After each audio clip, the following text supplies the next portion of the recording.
اب شہید کا واقعہ آپ نے بہت سنا، لیکن اس سے پہلے ایک ذکر بتاؤں. روزانہ کوشش کروں گا کہ اذکرونی اذکرکم کی منزل کو سمجھاتا ہوا آگے بڑھوں اور اپنی روحانیت کو کیسے بڑھایا جائے، اپنا لائف سٹائل اہل بیت کے لائف سٹائل جیسا کیسے بنایا جائے. یہی ذکر کتنا فائدہ دیتا ہے. ایک شخص کہتا ہے میرا باپ بڑا گنہگار تھا، میں نے غسل و کفن دے کے اسے دفن کیا. رات کو خواب میں اپنے باپ کو دیکھا. تعجب تب ہوا جب میں نے اپنے باپ کو جنت میں دیکھا.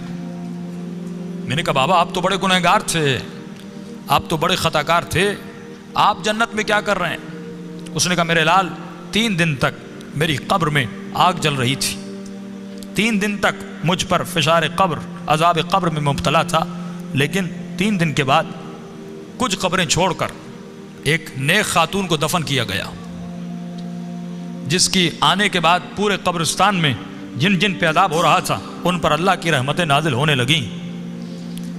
فرمایا نور برس رہا تھا. کہا بابا یہ کیسا نور تھا؟ کہ جیسے اس کو دفن کیا پہلی رات بھی، دوسری رات بھی، تیسری رات بھی اس کی قبر میں حسین ابن علی آتے تھے. فرمایا جب اس خاتون نے میرے عذاب کو دیکھا، فرمایا اس کے دل میں رحم پیدا ہوا، اور جب امام حسین اس کی قبر میں آئے تو اس نے کہا مولا مجھ پر تو رحمتیں ہیں، لیکن یہ بھی آپ کا چاہنے والا ہے، اس کی قبر میں عذاب ہو رہا ہے، میں چاہتی ہوں میری خاطر آپ اس کی شفاعت کر دیں. کہ اس وقت امام نے دعا کے لیے ہاتھوں کو بلند کیا، میرا عذاب ختم ہوا. کہ بابا وہ خاتون کون سی تھی؟ کہ اس کا نام یہ تھا، اس کے شوہر کا نام یہ ہے، فلاں محلے میں رہتی تھی.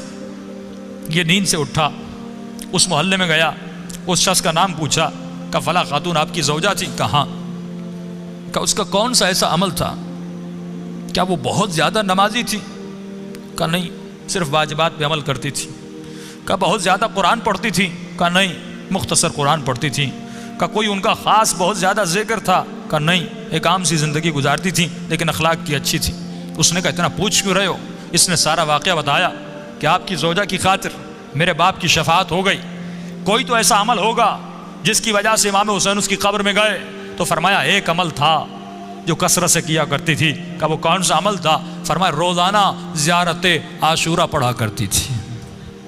یہ مقام اذکرونی اذکرکم ہے کہ ہمارے چاہنے والوں تم ہمیں یاد کرو، ہم تمہیں یاد کریں گے.